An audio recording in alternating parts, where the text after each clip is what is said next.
Hello friends. Hi guys. और DD पाठशाला में आपका स्वागत है। पिछले क्लास के अंतर्गत हमने समांतर श्रेणी के क्वेश्चनों के बारे में बात किया था और आज भी समांतर श्रेणी का अगला पार्ट 3 ये है।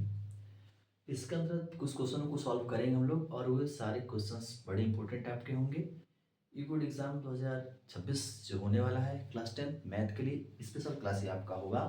और इस क्लास के अंतर्गत हमें क्वेश्चन की बात करना है, ठीक है। और वो सारे क्वेश्चन बड़े क्या होने वाले हैं, महत्वपूर्ण हैं, जरूरी हैं। तो कुछ क्वेश्चन हमने पिछले क्लास के अंतर्गत आपको दिया था, जो क्वेश्चन उसी टाइप के क्वेश्चन आपके बने थे।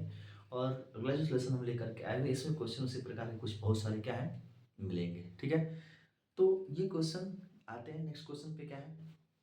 क्वेश्चन हमारा दिया है कि दो अंकों वाली कितनी संख्याएं हैं, मतलब ऐसे संख्याओं को हमें लेना है जिसमें सिर्फ कितने अंक हो, दो अंक हो, और किससे कट जाए, तीन से कट जाए, तीन से विभाज्य आपका हो जाए। करना क्या है मेरे भाई, ध्यान देंगे। सबसे पहले हम ध्यान रखते हैं कि दो अंकों वाली कुल संख्याएं कितनी है, ठीक है।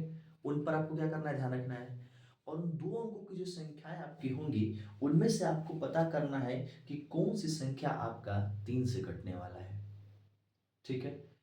तो कैसे करेंगे इस क्वेश्चन को, आइए सॉल्व करते हैं, हम लोग सीखते हैं बेसिक कंसेप्ट के साथ। और एक क्वेश्चन इस प्रकार का आप ध्यान समझ लेंगे तो ऐसा बहुत सारा प्रश्न बनने की संभावना है। कैसे समझ लेते हैं पहले ही, तब सॉल्व करते हैं। दो अंकों वाली कितनी संख्या है जो पांच से भाजी हो, सात से भाजी हो, मतलब दो अंकों कह के दे सकता है। या तीन अंकों की ऐसी कितनी संख्या है जो सात से भाजी होंगी, पांच से भाजी होंगी, छह से भाजी होंगी। कोई भी प्रश्न ऐसा बन सकता है। ज्ञात कीजिए कुल ऐसी कितनी तीन अंकों की संख्या है जो आपका सात से विभाजित होंगी। तो दो अंकों की संख्या कह सकता है, तीन अंकों का, चार अंकों का। इस प्रकार के प्रश्न आपके क्या होंगे, बनेंगे। तो आइए इस प्रश्न के अंतर्गत हम सीखते हैं और ऐसे जितने प्रश्न आपके आएंगे उन प्रश्नों को आपको क्या करना है, बिल्कुल आराम से सॉल्व करना है, ठीक है ना। घबराने की बिल्कुल आवश्यकता आपको नहीं है। आते हैं क्वेश्चन पे, चलते हैं हम लोग, ठीक है। गौर करेंगे यहाँ पे क्वेश्चन को सॉल्व करते हैं हम लोग, कैसे बनेगा। चलिए आते हैं, बिल्कुल बारीकी सॉल्यूशन इसका देखते हैं कैसे कैलकुलेट हमें करना है, ध्यान देंगे। सबसे पहले दो अंकों की संख्या है, तो ध्यान रखेंगे जब गिनती स्टार्ट करेंगे तो आपका एक दो तीन चार ऐसे करके संख्या आपका आएगा नौ तक। और नौ के बाद क्या आएगा, दस। तो दस में देखेंगे दो अंक आपका है। और दस से संख्या क्या होती है, स्टार्ट होती है। कहाँ तक जाएंगे, देखिए 10 11 12 13 14 15 16 ऐसे करके संख्या आपकी आएंगी। और कहाँ तक आएंगी, ये गिनती का लास्ट वाला 100 होता है, उससे पहले 99 आपका होगा जिसमें दो अंक आपके हैं, ठीक है। तो ध्यान रखिए पूरा गिनती 100 तक चलेंगे तो 10 से स्टार्ट आपका होगा। और 10 से लेकर के कहाँ तक, 99 तक आपकी संख्या होंगी, इसमें कितने अंक होंगे, दो दो अंक होंगे, ठीक है। चलिए अब ध्यान समझते हैं यहाँ पे कैसे करना है आपको है। तो मैं ये तो आपको बता दिया, लिखना कैसे इसको ध्यान रखेंगे। पहले समझते हैं बिल्कुल बारीकी से, एक क्वेश्चन को ध्यान देंगे। 10 से शुरू होगा, 10 11 12 13 ऐसे 14 15 16 ऐसे करके संख्या आपके लास्ट में 99 तक आ जाएंगी, ठीक है ना, जिसमें दो अंक है, ठीक है। हमने जितने दो अंकों की संख्याएं होती हैं सबको ले लिया। अब इसमें आपको ध्यान रखना है कि तीन से कटने वाली कौन संख्या है। चलिए 10 तीन से कटेगा, नहीं कटेगा। 11 नहीं, 12। यानी कि 12 एक ऐसी संख्या जो तीन से कटेगा।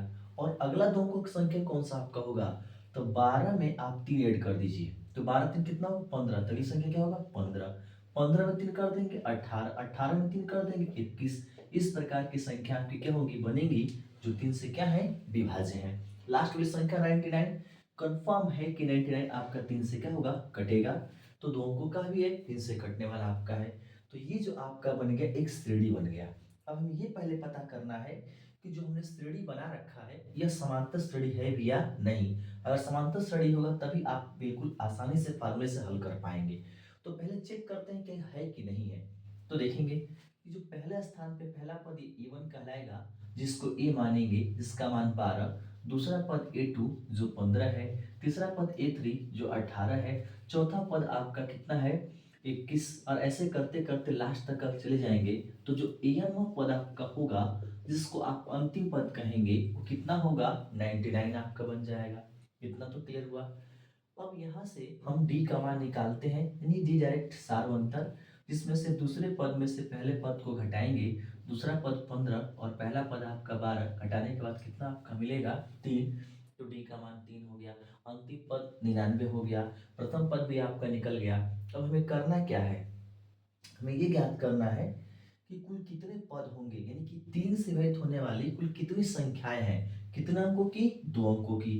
यानी कि हमें n का मान क्या करना है, ज्ञात करना है कितना होगा। ठीक है ना। तो n का मान कैसे आप निकालेंगे, आइए उस पर गौर करते हैं। ध्यान देंगे यहाँ पे n का मान निकालने की प्रक्रिया कैसे आपकी बनेगी। ठीक है, चलिए यहाँ से फार्मूला होता है an बराबर a प्लस ब्रैकेट में n माइनस 1 इंटू कितना होगा d। तो यहाँ से ध्यान रखेंगे n का मतलब अंतिम पद कितना आपका है, 99। a का मान कितना है, 12। n का मान ज्ञात करना है, 1 रहेगा और इंटू करके d का मान कितना है, 3 है। कैलकुलेट करते हैं यहाँ से, 99 आपका होगा, यहाँ से 12 इसका गुणा करेंगे तो 3n माइनस 3 होगा। तो यहाँ से गौर करिए 12 में से 3 घटा देंगे तो 99 बराबर 12 में से 3 घटा देंगे तो कितना आ जाएगा, 9। और यहाँ से प्लस कितना होगा, 3n होगा। फिर 9 को इधर लेके आएंगे कि 99 में से 9 घटा देंगे, 3n के बराबर होगा। तो यहाँ से आपका आ जाएगा 90 बराबर 3n। तो यहाँ पे ध्यान देंगे, अगर हम यहाँ से n का मान निकालते हैं तो n का मान कितना आपका होगा, ये 90 और बटे का 3 कटाएंगे इसको तो कितना आएगा, 30। तो n का मान 30 आ गया। तो n का मान 30 का मतलब ये हुआ कि 2 अंकों की कुल 30 गो ऐसी संख्या है जो 3 से क्या होंगी, विभाज्य होंगी। ठीक है, तो जब भी 3 से कह दे, 5 से कह दे, 2 अंकों का कह रहा है, तो इसी आप तरह से आपको सभी 2 अंकों की संख्याओं को लेना है। फिर उसमें देखना है कि 5 से उसमें से कौन सी संख्या कटना शुरू हो रही है। 4 से पूछेगा, 7 से पूछेगा, तो पहले आपको पता करना है कौन संख्या आपकी कट रही है। और करने के ही मेथड आपका है, किस तरह से क्वेश्चन को क्या करेंगे, सॉल्व आप कर लेंगे। ऐसे प्रश्न जितने भी आपके होंगे सबको इसी प्रकार से क्या करना है, बनाना है। ठीक है, आइए नेक्स्ट क्वेश्चन पे चलते हैं, जो बड़ा ही क्या होने वाला है, इंपॉर्टेंट होने वाला है। ठीक है ना, क्वेश्चन पे आते हैं हम लोग। क्या क्वेश्चन है, कोई एक समांतर श्रेणी दिया गया है। ठीक है, क्या दिया गया, एक समांतर श्रेणी। चलिए आते हैं समांतर श्रेणी पे बात करते हैं हम लोग, क्या समांतर श्रेणी बनेगा, गौर करते हैं समांतर श्रेणी पर हम लोग फोकस करते हैं। समांतर श्रेणी के बारे में बात करते हैं हम लोग। उस समांतर श्रेणी, क्वेश्चन नंबर 2 लिखेंगे, उस समांतर श्रेणी यानी कि उस AP, ठीक है ना, उस AP का 31वां पद ज्ञात कीजिए। AP का 31वां पद ज्ञात कीजिए, ज्ञात कीजिए, 31वां पद ज्ञात कीजिए। ठीक है ना, उस श्रेणी का हमें 31वां पद ज्ञात करना है जिसका 11वां पद 38 है। यहाँ पे लिख लेंगे, जिसका 11वां पद, 11वां पद जो आपका है कितना है, 38। 11वां पद 38 आपका है, 11वां पद 38 है। ठीक है, और साथ में कुछ दिया है कि और उसका 16वां पद 73 है। और प्रश्न में दिया, और 16वां जो पद आपका है, 16वां पद कितना है, 73 है। ठीक है, चलिए 73 आपका हो गया। तो कह रहे हैं कि श्रेणी का 31वां पद ज्ञात कीजिए। ऐसे क्वेश्चन बहुत सारे आपके बनेंगे। कहेगा कि 25वां पद ज्ञात कीजिए, जिसका 28वां पद दिया हो, 40वां पद दिया हो। यह कहेगा कि 32वां पद ज्ञात कीजिए, 15वां पद दिया हो, चौथा पद आपका दिया हो। तो ऐसे प्रश्नों को कैसे हल करेंगे, आइए देखते हैं। इससे बहुत सारे प्रश्न आपको मिलेगा। ठीक है ना, तो उन सब का हल करने का एक तरह से ध्यान रखेंगे, क्वेश्चन कंसेप्ट आपका होगा, ध्यान से समझेंगे। कह रहे कि किसी एपी का या उस एपी का 31वां पद ज्ञात करना है, तो सबसे पहले यहाँ पर आप मानेंगे क्या, माना कि एपी का प्रथम पद, पहले आप उसको मानेंगे एपी का प्रथम पद। तो एपी का प्रथम पद क्या मान लेते हैं, ए। उसके बाद से उसी एपी का सार्व अंतर भी आपको मानना है, तो सार्व अंतर कितना मान लेते हैं यहाँ से, डी। प्रथम पद आपका ए और सार्वंतर कितना हो गया, डी हो गया। चलते हैं आगे हम लोग सवाल पे, जो निकालना है उसको फिलहाल रोकेंगे, जो दिया उस पर फोकस करें। कह रहे हैं कि 11वां पद, यहाँ से लिखेंगे स्पष्ट रूप से, 11वां पद बराबर क्या दिया है, 38। तो किसी श्रेणी का 11वां पद निकालेंगे तो कैसे निकालेंगे, ध्यान रखेंगे। मैंने पद निकालने के लिए आपको कंसेप्ट बताया था कि कैसे आपको ज्ञात करना है। मैंने आपको बताया था अगर श्रेणी का प्रथम पद निकालना है तो ए के बराबर, दूसरा पद निकालना है तो ए प्लस डी के बराबर, तीसरा पद निकालना है तो ए प्लस टू डी के बराबर, चौथा पद निकालना है तो ए प्लस थ्री डी के बराबर। इसी तरह से अगर 11वां पद आपको निकालना होगा तो ए 11 अगर होगा तो ए प्लस कितना आएगा, यहाँ से 10d आपका आ जाएगा। ठीक है ना, ये ध्यान रखिएगा, ए प्लस क्या आ जाएगा, 10d आ जाएगा। ठीक ना, उसका से ध्यान रखेंगे। अगर आपसे 16वां पद कह रहा है तो ए 16, तो ए 16 पद निकालेंगे तो ए प्लस यहाँ से कितना आएगा, एक कम आपको लेना है, 15d आ जाएगा। 31वां पद अगर आपको निकालना है तो यहाँ से 31 बराबर ए प्लस कितना होगा, 30d आपको लेना है। जो पद निकालने के लिए कहेगा उससे एक अंक कम लेकर के डी में गुणा कर देंगे तो पद आपके ज्ञात हो जाएंगे। तो यहाँ पे गौर करेंगे, इसका हमें क्या निकालना है, 31वां पद निकालना है। कैसे निकालेंगे, देखिए 11वां पद निकालेंगे पहले तो ए प्लस क्या यहाँ पर होगा 10d और यहाँ से 38 हो जाएगा। इसको समीकरण नंबर क्या मानेंगे, 1, यानी कि यहाँ से आप लिख सकते हैं एपी का 11वां पद। अगला आपका दिया है कि एपी का 16वां पद आपका दिया है, तो लिखेंगे एपी का 16वां पद बराबर 73। तो ए प्लस 15d बराबर कितना होगा, 73। समीकरण क्या मानेंगे, 2। अब करना क्या है कि समीकरण 1 और 2 को लेके हल करना है। तो समीकरण 1 और 2 में आप ध्यान देंगे कि कौन सा बड़ा है कौन सा छोटा है। हम देख पा रहे हैं कि ए तो दोनों में इक्वल आपका है, ठीक है, लेकिन डी का गुणांक 15, यहाँ पे 10, ये छोटा, ये आपका बड़ा हो गया, ये भी बड़ा हो गया, ये भी छोटा हो गया। तो उससे हमें मतलब नहीं है, कोई एक आपका लेना है, ध्यान रखिएगा। तो ये बड़ा है तो आप करेंगे क्या, यहाँ से लिखेंगे समीकरण 2 में से, ठीक है ना, समीकरण 1 को क्या करेंगे, घटा देंगे। तो समीकरण 2 आपका क्या है मिलाइए, ए प्लस आपका 15d बराबर कितना होगा, 73। ठीक है, ये समीकरण क्या हो गया, 2।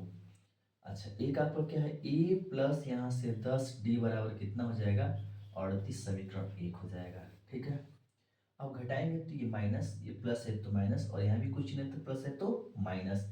ये माइनस प्लस ये दोनों आपस में कैंसिल होंगे और यहाँ माइनस करेंगे तो कितना आएगा, 5d आएगा, क्योंकि 15 से घटेगा तो 5, क्योंकि अब इसके लिए माइनस ही लेना है। यहाँ पे कर लेते हैं, यहाँ पे हो जाएगा कितना, 13। 13 में 7 घटा देंगे तो कितना आपका आ जाएगा, 5। उसके बाद से बचेगा यहाँ पे 6 में से 3 गया, यहाँ पर 3 होगा, और ये छोटा ही बड़ा तो प्लस चिन्ह होगा। तो यहाँ से डी का अगर मान आप निकालेंगे तो 35 बटे का कितना हो जाएगा, 5। तो 5 से 35 कटा देंगे तो कितना आएगा, 7। यानी कि हम यहाँ से कह सकते हैं कि डी बराबर कितना आ गया, 7। यहाँ से हमें डी का मान ज्ञात हो गया। अब डी का मान ज्ञात हो गया तो हमें ए का भी मान ज्ञात करेंगे, क्योंकि दोनों हमने माना है। और जब ज्ञात कर लेंगे तभी आप श्रेणी का कौन और पद निकालना है आराम से निकाल लेंगे। ठीक है, तो ध्यान देंगे यहाँ पे कैसे बनाना है हमें। डी का मान आ गया, अब यहाँ पे आएंगे, लिखेंगे समीकरण 1 से, लिखेंगे समीकरण 1 से। तो समीकरण 1 पे चलते हैं, ध्यान देंगे क्या समीकरण 1 है, तो ए प्लस यहाँ से 10d बराबर कितना होगा, 38। समीकरण 1 होगा। तो देखेंगे यहाँ से ए होगा प्लस 10 होगा, उड़ते 7 होगा, बराबर कितना होगा, 38 हो जाएगा। ठीक है ना, उसके बाद आगे बढ़ते हैं हम लोग। कितना दिया था, 7d का मान, ए 10d, तो यहाँ से ए प्लस कितना होगा, 70 बराबर यहाँ से 38। तो ए बराबर निकालेंगे तो 38 माइनस कितना हो जाएगा, 70। तो ए का मान निकालेंगे तो 8 हो जाएगा। सॉरी आपका बड़ा छोटा हो गया ना, 10 में से 8 गया 2, और यहाँ 6 में से 3 गया, यहाँ से 3 और माइनस हो जाएगा। ठीक है ना, तो -32 ए का मान आ गया।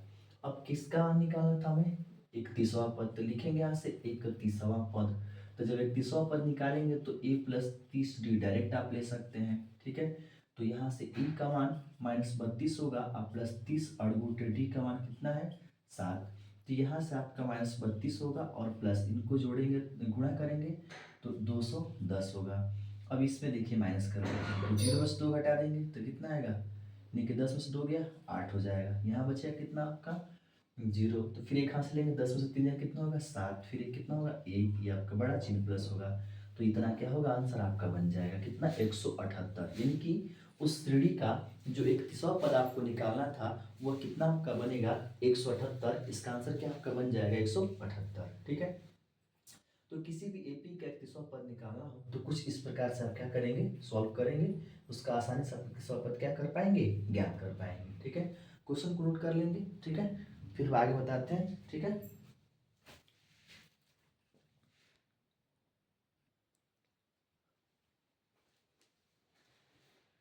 कंटिन्यू करते हैं क्वेश्चन को। पहला क्वेश्चन, कि समांतर श्रेणी का 17वां पद आपको ज्ञात करना है, उसके 10वें पद से 7 अधिक है, ज्ञात नहीं, 10वां पद से अधिक है, तो डी का मान ज्ञात करना है कितना होगा। ठीक है, तो जब भी ऐसे प्रश्न आएंगे कि 17वां पद, 16वां पद, अभी पिछले क्वेश्चन बताया 11वां पद, ऐसे करके रहेगा, तो सबसे पहले यहाँ क्वेश्चन को स्टार्ट करेंगे, उसमें मानेंगे, माना कि एपी का प्रथम पद क्या है, ए, और उसके बाद से यहाँ से आप एपी का क्या मानेंगे, एपी का सार्व अंतर जो है ना, कितना आपका है, डी। ठीक है, चलिए 17वां पद कह रहे हैं, देखिए क्वेश्चन के अनुसार, अकॉर्डिंग टू क्वेश्चन लिख सकते हैं यहाँ पे आप प्रश्नानुसार। ठीक है, क्या लिख सकते हैं, एपी का 17वां पद, ठीक है ना, एपी का 10वां पद सी अधिक है, तो प्लस यहाँ पे क्या लिखेंगे, 7। ठीक है ना, +7 आप लिखेंगे। देखिए ध्यान से, किसी समांतर श्रेणी का 17वां पद, तो एपी का 17वां पद आपका हो गया, उसी एपी के 10वां पद कह रहा है। ठीक है, यानी कि उसी एपी के 10वें पद से कितना अधिक है, 7 अधिक है। इसका मतलब यह कि जो उस एपी का 10वां पद होगा, उस पर जब प्लस आप 7 कर देंगे, तो इस पद के क्या आएगा, बराबर आएगा। ठीक है, उस प्रश्न का मतलब ये है। ठीक है, प्रश्न का मतलब क्या है कि समांतर श्रेणी का 17वां पद, उसके 10वें पद से 7 अधिक है, इसका मतलब समांतर श्रेणी का 17वां पद आप निकालेंगे, 10वां पद निकालेंगे, उसमें 7 अधिक कर देंगे। ठीक है, तो ध्यान देंगे यहाँ से क्या आपका बनेगा, गौर करेंगे, 17वां पद निकालेंगे तो ए प्लस कितना आपका होगा, 16d, और यहाँ से निकालेंगे तो ए प्लस कितना आपका हो जाएगा, 10 का है तो 9d, और यहाँ से प्लस कितना होगा, 7 हो जाएगा। ठीक है, अब देखिए इन दोनों पदों को लेकर आइए, या फिर इस ए कैंसिल ही पर होगा, तो 16d इसको लेके आएंगे तो -9d बराबर कितना होगा, उधर 7, घटा देंगे तो कितना होगा, यहाँ से 7d हो जाएगा, यहाँ से 7, तो d का मान निकालेंगे, 7/7 घटा देंगे तो कितना आएगा, 1। तो फाइनली हम कह सकते हैं कि जो सार्वंतर कितना होगा, 1 आपका होगा। ठीक है, तो ऐसे क्वेश्चन क्या करने हैं, बनाने हैं।